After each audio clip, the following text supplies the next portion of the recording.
안녕하세요. 저는 블라드이며 새로운 작가입니다. 제 채널 라이프 스토리즈에서 스토리를 만나보세요. 딸아, 정말 그게 내가 원하는 거니? 이거.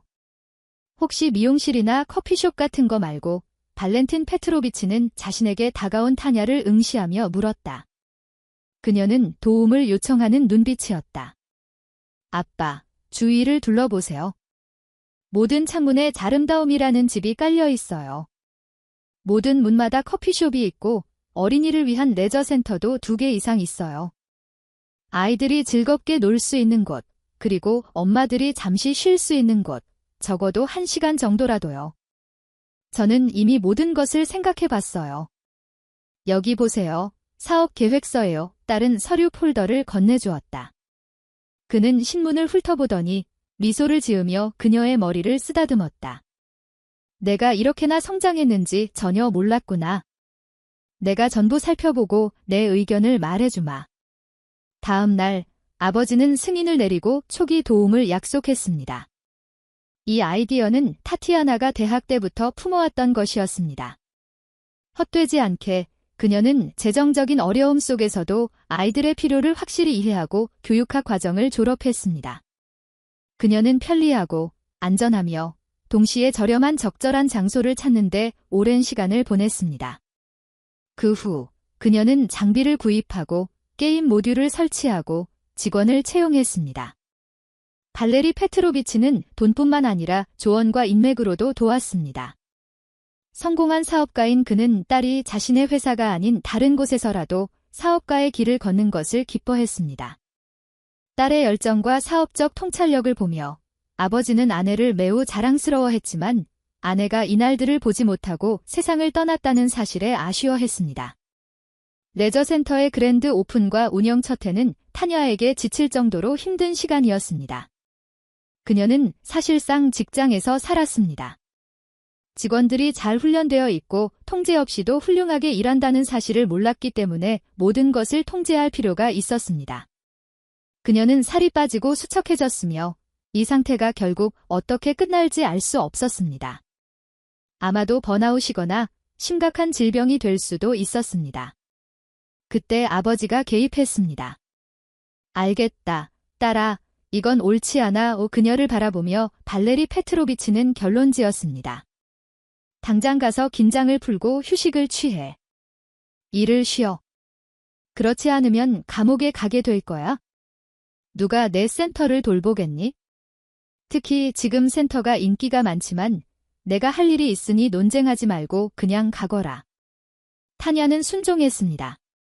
그녀 자신도 이미 조금만 더 지나면 통제력을 잃거나 더 나쁜 경우 아주 사소한 일에도 사람들에게 화를 낼 수 있다는 것을 느꼈습니다.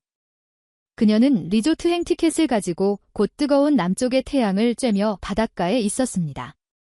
타티아나가 편안하게 일광욕 의자에 몸을 뻗었을 때 그녀의 귓가위로 서핑하러 가실래요? 라는 소리가 들렸습니다. 그녀는 얼굴을 가린 모자를 들어 올렸고 그 위로 온 힘을 다해 웃는 귀여운 젊은이를 발견했습니다. 그는 32세 정도 되어 보였습니다. 그의 미소는 모든 사람의 반응을 불러일으켰고 타냐 역시 예외는 아니었습니다. 그러고 싶지만 지금은 제대로 서 있지도 못해요. 그녀는 미소로 응답했습니다. 말도 안 돼. 내 앞에는 시대와 사람들 최고의 코치가 있잖아. 그는 그녀에게 윙크했습니다. 며칠 동안 당신을 따라다니며 지켜보고 있었어요. 당신은 서핑을 위한 모든 데이터를 가지고 있어요. 아니요, 그녀는 웃으며 대답했습니다. 제 경험을 고려해 주세요. 그 남자는 그녀를 돕기 위해 손을 내밀었습니다. 안락의자에서 일어난 그녀는 30분 후에 굳건히 서게 될 거라고 했습니다. 글쎄, 휴가 내내 나무늘보처럼 누워만 있을 수는 없잖아요. 타냐는 동의했습니다. 고르데이는 정말로 자신의 일을 잘했습니다.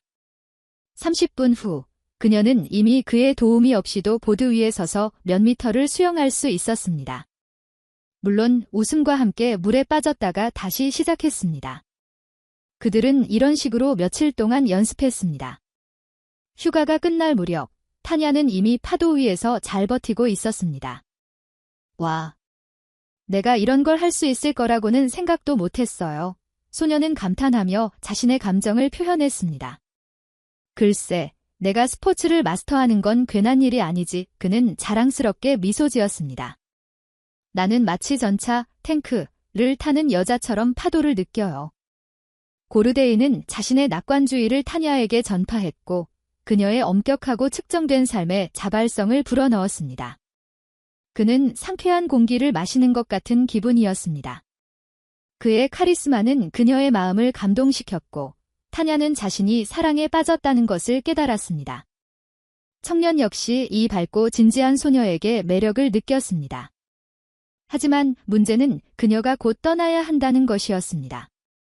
그는 그녀를 카페에 초대했고 그녀는 동의했습니다. 그리고 그들은 이야기를 시작했습니다. 그녀는 고르데이가 스포츠 연구소를 졸업하고 리조트에서 서핑 강사로 일하고 있다는 것을 알게 되었습니다. 그 일은 계절적이었고 청년은 한 곳에 얽매이지 않았습니다. 어딘가에 정착하고 싶지 않으세요? 예를 들어 어떤 피트니스 클럽이라도요. 당신은 이에 대한 모든 데이터를 가지고 있어요. 고객이 부족하지 않을 거라고 확신해요. 어떻게 이에 대해 생각해보지 않으셨어요? 그녀는 갑자기 물었습니다. 정착이라니. 고르데이는 그녀를 열심히 바라보며 솔직하게 인정했습니다. 그리고 무엇 제안할 만한 것이 있나요? 그럼 나랑 같이 가도 돼요. 타냐는 얼굴이 붉어지는 것을 느꼈고 뺨이 발그레해지는 것을 감지했습니다. 그녀를 구한 것은 오직 카페가 반쯤 어두웠다는 사실뿐이었습니다. 우리에게는 많은 피트니스 센터가 있고 좋은 코치는 항상 필요해요. 물론 노력해봐야죠. 고르데이는 미소를 지으며 말했습니다. 그는 손을 내밀어 그녀를 댄스 플로어로 이끌었습니다. 그는 그녀를 껴안고 자신감 있게 춤을 추었습니다. 타냐는 리듬과 그의 능숙한 손에 몸을 맡겼습니다. 그녀는 자신이 완전히 정신을 잃었다는 것을 깨달았습니다. 지난 3일 밤낮 동안 그들은 함께 있었고 헤어진 후에도 다시 함께 앉았습니다.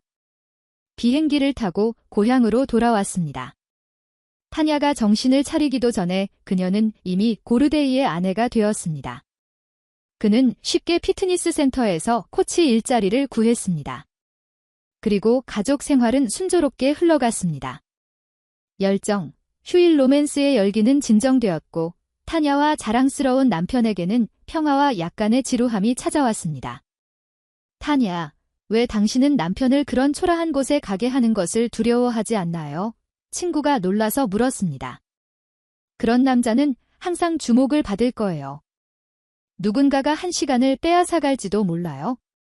그들은 대학 때부터 마리나와 친구였습니다. 타냐는 막 사업을 시작했습니다. 하지만 이 친구는 그다지 별 볼 일 없었습니다. 그녀는 소규모 회사에서 중간 관리자로 일자리를 얻었습니다. 그녀는 항상 이렇게 말했습니다. 만약 나도 그런 아버지가 있었다면 아마 내 사업을 시작했을 거예요.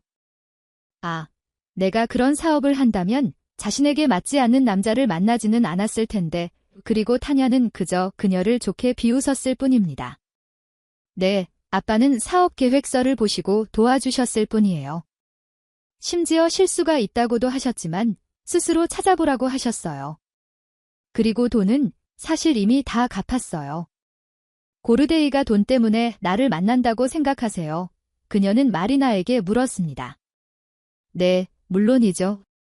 아니요, 아닙니다. 그녀는 자신이 갑자기 불필요한 말을 했다는 것을 깨닫고 즉시 전략을 변경했습니다. 고르데이 부부는 당신을 돈 때문에 사랑하는 게 아니에요. 게다가 그 자신도 명문가 출신이라면서요. 지금은 일하고 있고요. 타냐는 피트니스 트레이너로 일하는 것을 명망 있는 일이라고 부르는 것은 좀 지나친 표현이라고 생각했습니다. 하지만 남편이 좋아하고 가족에게 일정한 수입을 가져다 준다면 안 될 이유가 없었습니다. 시간이 지나면서 어린이 레저센터는 점점 더 커졌습니다. 그곳에 간식을 먹을 수 있는 카페가 생겼고 자동기계가 있는 어린이 놀이방도 생겼습니다. 할 일이 더 많아졌습니다. 타냐는 점점 더 많은 시간을 센터에서 보내기 시작했습니다. 그녀는 피곤한 채로 집에 돌아왔고 머리가 베개에 닿자마자 잠들었습니다. 그녀는 남편이 변했다는 것을 알아챘습니다. 그 역시 늦게까지 일하기 시작했습니다. 타냐가 마침내 왜 그렇게 오래 걸리는지 물었을 때 그는 개별 레슨을 하고 있다고 대답했습니다. 그러다가 그녀는 그의 주머니에서 다른 사람의 립스틱과 뿌리째 찢어진 영화 티켓 2장을 발견했습니다. 그녀는 거만한 남자가 자신을 속이고 있다는 것을 깨달았습니다. 그의 충성심은 불과 3년 동안 지속되었습니다. 그녀는 지금은 아무것도 하지 않기로 결심했습니다. 어떤 종류의 명확성이 부족했습니다. 아버지가 아프셔서 그녀는 센터와 집 사이에서 갈등했습니다. 그런데 어느 날 그녀가 출근했을 때 알 수 없는 주소에서 이메일 메시지를 받았습니다. 카페바에 앉아있던 타냐는 남편이 한 여자와 즐거운 시간을 보내는 영상 파일을 열었습니다. 카메라가 설치된 방식 때문에 그 여자는 알아볼 수 없게 처리되었지만 고르데이는 이곳에서 모든 영광을 포착했습니다. 타냐는 마음속으로 전화기를 던져버리고 싶었지만 머리를 손에 묻었습니다. 무슨 일이 있었나요? 그녀는 목소리를 들었습니다. 타냐는 고개를 들었습니다. 근처에 한 남자가 서 있었습니다. 그녀는 종종 그를 아들과 함께 이곳에서 보았습니다. 그 남자는 언제나 침착하고 내성적이었습니다. 하지만 아기가 그에게 달려왔을 때 그의 얼굴에는 항상 미소가 있었습니다. 그는 그 아이를 사랑한다는 것이 분명했습니다. 아버지와 아들은 주말에만 센터에 나타났습니다. 주중에는 아무도 보이지 않았습니다. 그리고 지금 이 남자가 그녀 옆에 서서 동정적인 눈빛으로 그녀를 바라보며 답변을 기대했습니다. 타냐는 자동적으로 주위를 둘러보며 아이들을 찾았습니다. 그는 트램펄린 위에 있어요. 남자는 센터 주인의 표정을 이해했습니다. 그래서 무슨 일이에요? 당신은 얼굴에 자신도 모르게 변했습니다. 당신이 이런 모습을 본 적이 없어요? 저를 따라다니시나요? 타티아나가 재빨리 물었습니다. 아니요, 하지만 많이 주목해요. 그게 제 일이에요. 그는 어깨를 으쓱했습니다. 제 이름은 스타스예요. 저는 일류슈카와 함께 주말마다 여기에 와요. 그리고 당신이 여기서 모든 일을 어떻게 처리하는지 알겠어요. 하지만 문제가 있었을 때에도 당신은 이런 모습은 한 번도 아니었어요. 남편이 나를 속이고 있어요. 그녀는 자신이 어떻게 그런 일이 일어났는지 이해하지 못한 채 갑자기 말했습니다. 영상 보고서를 보냈습니다. 그 여자는 자신에 대해 생각하며 씁쓸하게 미소 지었습니다. 결국 이런 일이 일어났군요. 나는 만나는 첫사람에게 남편에 대해 불평해요. 불명해요. 이 장르의 고전이죠. 하나는 일에만 전념하고 두 번째 사람은 주의가 부족해요. 그는 한숨을 쉬었습니다. 익숙한 노래예요. 당신도 아내를 속였나요? 놀란 타냐는 잠시 배신자를 잊었습니다. 아니요, 스타스는 빙긋이 웃었습니다. 저는 그럴 시간이 없었어요. 너무 많이 일했죠? 그럼 그녀가 당신을 속였다는 거예요. 타티아나는 고개를 저었습니다. 사실 저는 그녀를 비난하지 않아요. 그녀는 제가 어떤 상황에서도 순간적으로 과부와 싱글맘이 될 수 있다는 사실을 받아들일 수 없었을 뿐이죠. 그래서 안전하게 행동했어요. 그녀는 이혼 소송을 제기하고 다시 결혼했습니다. 그는 주말에만 제 아들을 저에게 주었고 그때도 제가 직장을 바꿔야 한다고 주장했어요. 그렇지 않으면 저는 그 아이를 전혀 볼 수 없었을 거예요. 와, 당신은 어떤 종류의 일을 했나요? 타냐는 흥미롭게 그를 바라보았습니다. 특히 중요한 사건의 수사관이요. 하지만 이미 그만뒀어요. 이제 저는 개인 탐정 사무소를 가지고 있어요. 스타스는 근처의 바 의자에 앉았습니다. 커피 한 잔 드실래요? 제가 대접할게요.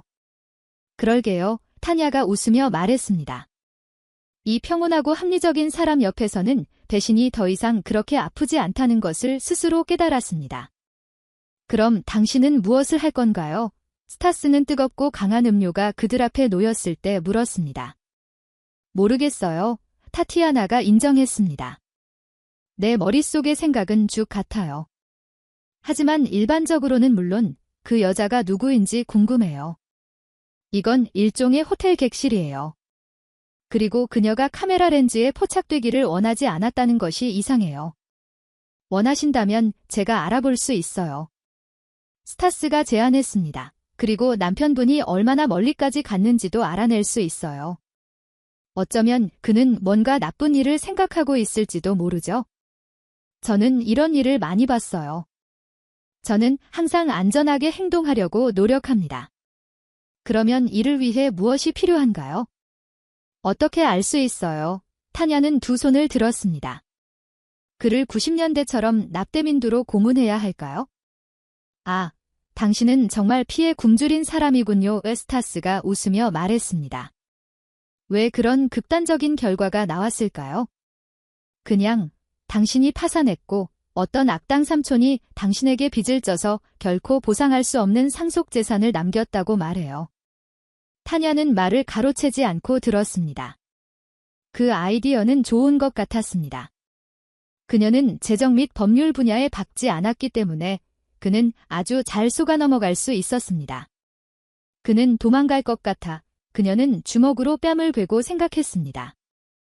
그녀의 가정생활은 예상보다 빨리 끝났습니다. 그녀는 이런 일이 자신에게 일어날 거라고 생각하지 못했습니다. 그녀와 그녀의 남편은 완전히 다르긴 하지만 그들을 연결했던 첫 번째 열정은 오래전에 식었습니다. 타냐는 성장했고 사업도 성장했으며 그녀는 자신과 동등한 지능을 가진 남자, 파트너가 필요했습니다. 하지만 고르데이는 기대에 미치지 못했습니다. 같은 이유로 그는 더 이상 그녀에게 밝은 감정을 주지 않았습니다. 남편 자신도 자신이 그녀의 수준에 미치지 못한다는 것을 알았고 남자로서의 자존심을 건드리는 남자를 부양한다는 느낌을 받기 시작했습니다. 그래서 그는 곁에서 존경과 숭배를 찾기 시작했습니다. 그럼 그가 누구와 바람을 피웠는지 알고 싶나요? 스타스가 타냐의 슬픈 생각을 딴 데로 돌렸습니다. 아마도요. 비용은 얼마인가요? 그녀는 지갑을 찾기 위해 손을 넣었지만 그 남자가 그녀를 멈췄습니다. 그만해요. 당신은 정말 좋은 일을 했어요. 이곳은 어린이를 위한 센터예요. 솔직히 말해서 당신이 없었다면 우리가 주말을 어디로 가야 할지 상상할 수 없어요. 그럼 이게 제가 드리는 작은 감사의 표시예요. 그들은 전화번호와 이메일 주소를 교환했습니다. 만나서 반가웠어요. 하지만 안녕히 가세요. 타냐는 그의 손을 흔들었습니다. 모든 것이 잘 될 거예요. 곧 알게 될 거예요. 스타스는 예에 바르게 허용된 시간보다 길게 그녀의 손바닥을 잡았습니다. 그녀는 남편이 직장에서 집에 돌아올 때까지 기다렸습니다. 겁먹고 괴로워하는 표정을 지으며 그에게 달려갔습니다. 고르데이, 문제가 생겼어요. 그녀는 눈물을 글썽였습니다. 엄마 쪽 삼촌이 돌아가셔서 유산을 남겼어요. 그럼 문제가 뭐예요? 그는 놀랐습니다. 당신은 이해를 못해요. 내 삼촌은 정말 악당이었어요. 그는 대출을 받았고 빚이 있었고 모두 집과 함께 제가 상속받았어요. 저는 집을 팔면 가치가 있으니까 빚을 갚을 거라고 생각했어요. 하지만 제가 이 집을 봤는데 무너지고 있는 헛간이에요. 그곳에서 소를 키울 수도 없어요. 아무도 그걸 뗄감으로도 사지 않을 거예요. 간단히 말해서 사업과 아파트, 그리고 우리 차를 팔아야 할 것 같아요. 고르데이, 우리는 거지, 파산자예요. 글쎄, 그는 머리를 움켜쥐었습니다. 지금 우리에게 필요한 건 그것뿐입니다. 왜 지금인가요? 놀란 타냐가 다시 물었습니다.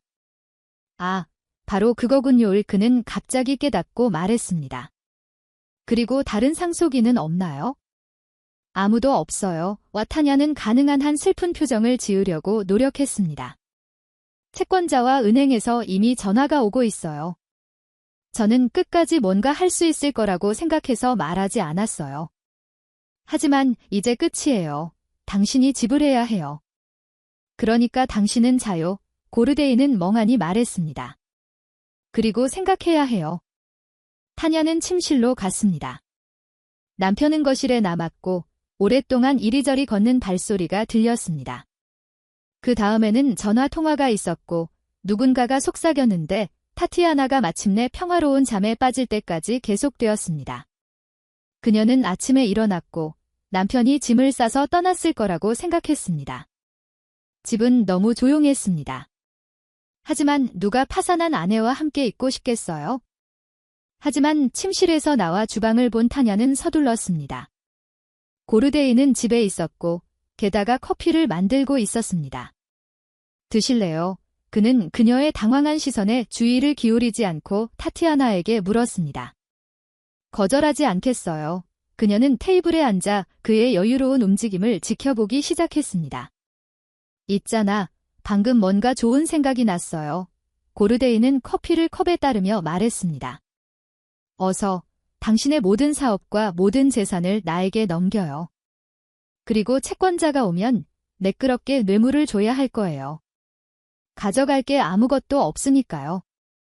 그녀는 그를 쳐다보지도 않았고 그것이 정말로 그렇게 편협한 생각인지 아니면 그가 척하는 것인지 이해하지도 못했습니다.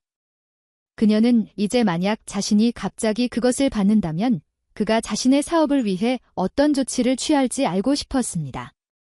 그래서 그녀는 따르기로 했습니다. 들어봐요. 나쁘지 않은 생각이에요. 좋아요. 제가 공증인을 찾아 거래를 공식화할게요. 타티아나는 진지한 표정을 지은 후 동의했습니다. 저는 당신이 우리를 구할 방법을 생각해낼 만큼 그렇게 훌륭하다고는 생각도 못했어요. 아, 우리는 가족이잖아요. 고르데이는 이미 자신에게 일어날 일을 예상하며 곧 부와 기쁨, 그리고 자신에게 대거 합류할 미녀들을 훈련시킬 수 있는 풍요로움을 느꼈습니다. 타냐가 스타스에게 전화하려고 했을 때 그녀는 사진과 비디오 파일이 담긴 이메일을 받았습니다. 그녀는 그것을 열자마자 등골을 따라 오한이 흐르는 것을 느꼈습니다. 어떤 사진에는 남편이 마리나와 호텔에서 나오는 모습이 담겨 있었고 다른 사진에는 그가 그녀의 허리를 껴안고 그녀가 사랑스러운 눈으로 그를 바라보는 모습이 담겨 있었습니다. 영상 속에서 두 사람은 그의 차 안에서 키스를 하고 있었습니다. 타티아나가 이에 크게 놀랐다고는 말할 수 없습니다. 그녀는 항상 친구가 자신처럼 되기를 꿈꾼다고 짐작했지만 어쨌든 배신은 기분을 망쳤습니다. 스타스가 전화를 걸었습니다. 편지 받았어요. 네, 방금 봤어요. 타티아나가 인정했습니다. 당신의 목소리가 바뀌었군요. 이 여자를 아시나요? 저는 아직 그녀의 정체를 알아내는 데까지는 가지 못했어요. 스타스는 그녀의 목소리에 눈에 띄게 슬픈 기운이 담겨 있다는 것을 간신히 포착했습니다.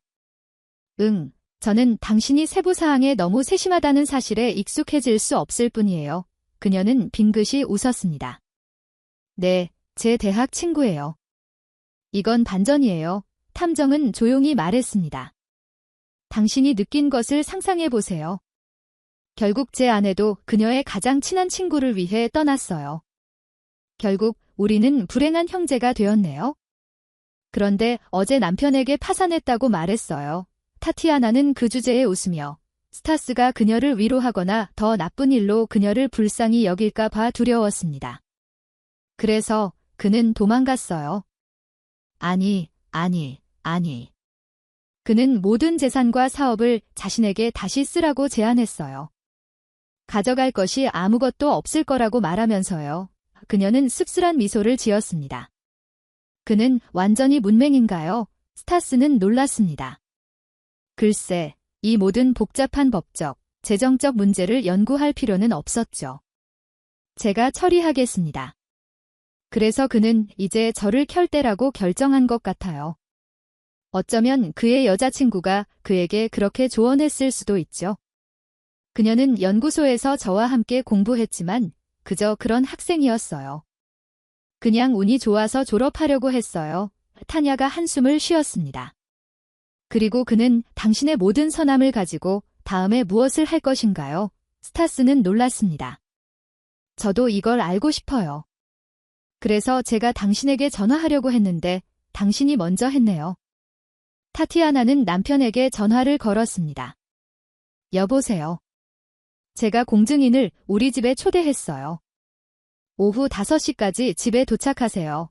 그녀는 거만한 남자가 얼마나 행복했을지 피부로 느꼈습니다. 남편은 이미 오후 4시 반에 집에 있었고 공증인이 도착하기를 초조하게 기다리고 있었습니다. 정확히 5시에 초인종이 울렸습니다.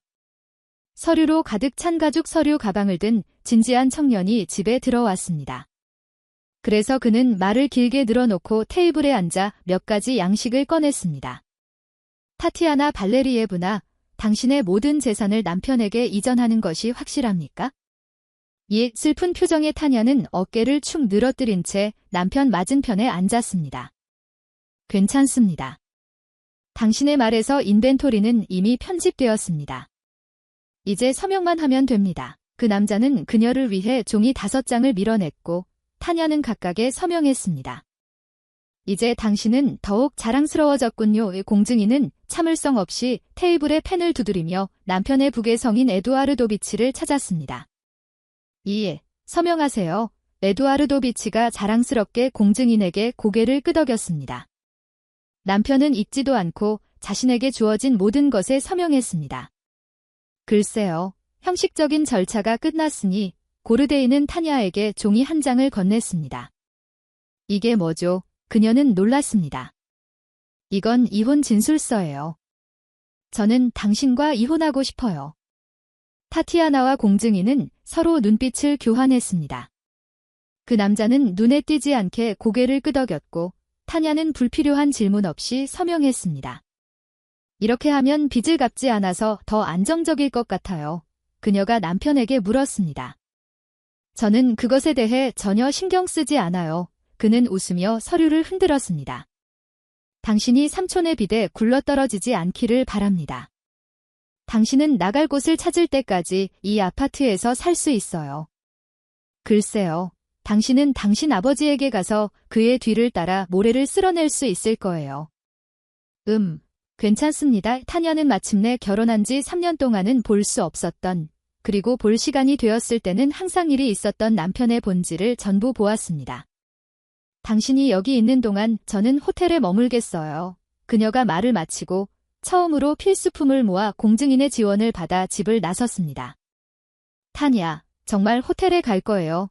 스타스가 걱정스러운 표정으로 그녀에게 물었습니다. 이게 바로 그 사람이에요? 아니요, 물론 아니죠. 저는 센터로 갈 거예요. 고르데이가 도착하기 전에 직원들을 훈련시켜야 해요. 게다가 제가 거기에 훌륭한 라운지룸이 있어요. 거기서 밤을 보낼 거예요. 타티아나가 미소 지었습니다. 그리고 당신에게 고마워요. 모든 것이 끝나면 제가 저녁 식사에 초대해서 감사를 표할게요. 솔직히 말해서 제가 직접 제안하고 싶었어요. 가짜 공증인이 웃었습니다. 네, 바보들은 생각이 비슷하죠. 타티아나는 그의 농담을 받아들였습니다. 제가 태워다 드릴게요. 그렇지 않으면 당신은 이제 차도 없고 집도 없고 사업도 없는 거지가 될 거예요. 웃음을 멈추지 않고 스타스는 문을 열고 그녀를 차에 태웠습니다. 그들은 센터에서 고르데이를 오래 기다릴 필요가 없었습니다. 그는 바로 다음 날 아침 그곳에 나타났습니다. 하지만 혼자가 아니었습니다. 마리나가 그와 함께 있었습니다.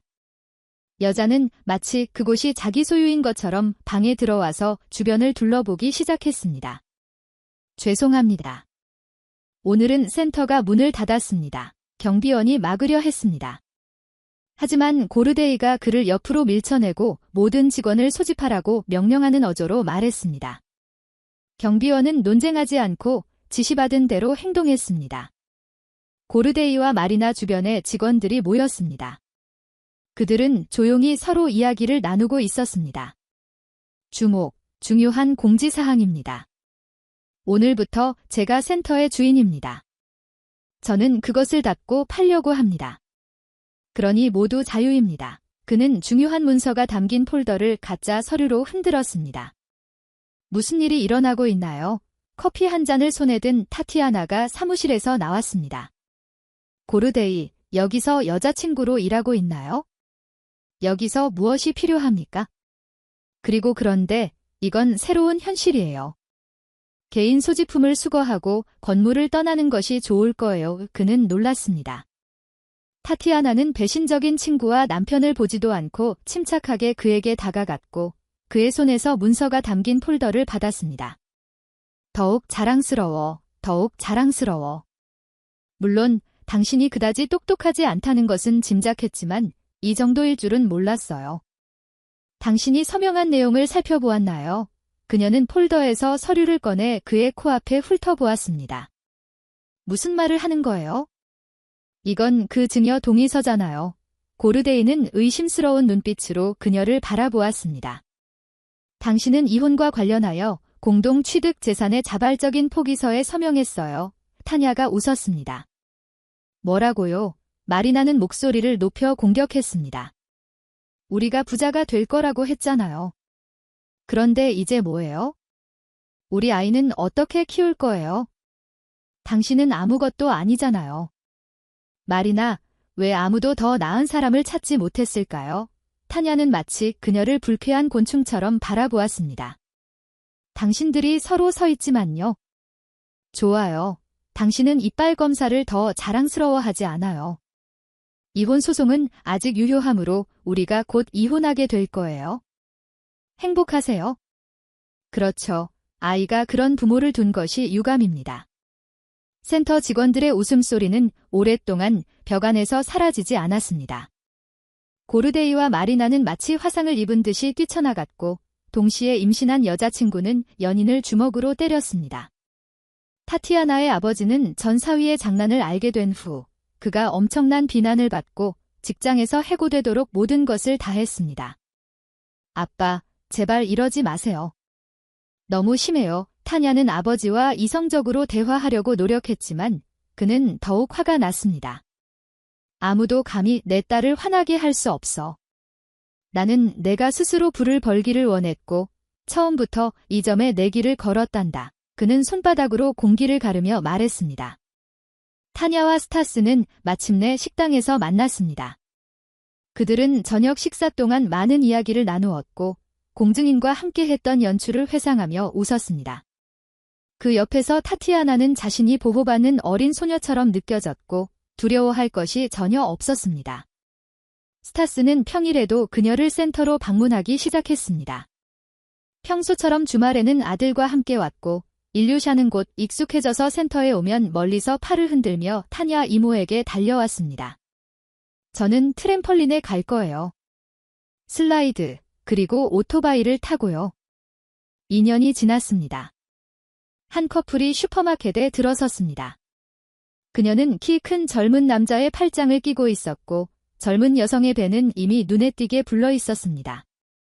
그들은 유모차를 밀고 있었고 미식으로 카트를 채우고 있었습니다. 알코올 코너를 지나가다가 그들은 추악한 장면을 목격했습니다.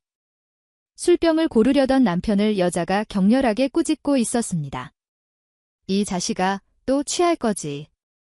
그럼 내가 여기 앉아서 내 꼬마를 돌봐야 하잖아. 나는 내가 지긋지긋해. 체육 선생님이 아직 안 됐어? 학교에서 일자리를 구해야 했어? 내가 출산 휴가를 하는 동안 적어도 짐꾼이라도 해야 할 것 같아. 하느님께서 우리에게 힘을 빼앗지 않으셨잖아. 뭐라고, 내가 널 불쌍히 여겼다고? 지옥에나 가. 값싼 중국산 트랙수트와 시장 운동화를 신은 남자는 빚을 지고 있었습니다. 너 때문에 나는 가난뱅이처럼 살아. 나는 오래전에 리조트 타운으로 갔을 거야. 하지만 넌 날 거기서 잡아낼 거야, 이 자식아. 잠시 동안 운동복을 입은 남자가 카트를 든 커플을 보고 다시 쳐다봤습니다. 그는 전처인 타냐를 알아보았습니다. 그녀는 마치 낯선 사람인 것처럼 고개를 끄덕이며 돌아섰고 그를 즉시 잊고 동행자에게 활기차게 무언가를 말했습니다. 고르데이는 그 동행자가 공증인이라는 것을 알아보았습니다. 마리나는 조용해졌습니다. 그녀 역시 전 여자친구와 그녀의 새 남편을 매혹적인 시선으로 지켜보고 있었습니다. 그들은 그저 아무 말 없이 그들이 떠나는 것을 지켜보았습니다. 끝까지 시청해주셔서 감사합니다. 마음에 드셨다면 엄지손가락 버튼을 눌러 지원해 주시길 바랍니다. 당신에게 최고의 모든 것을 기원합니다.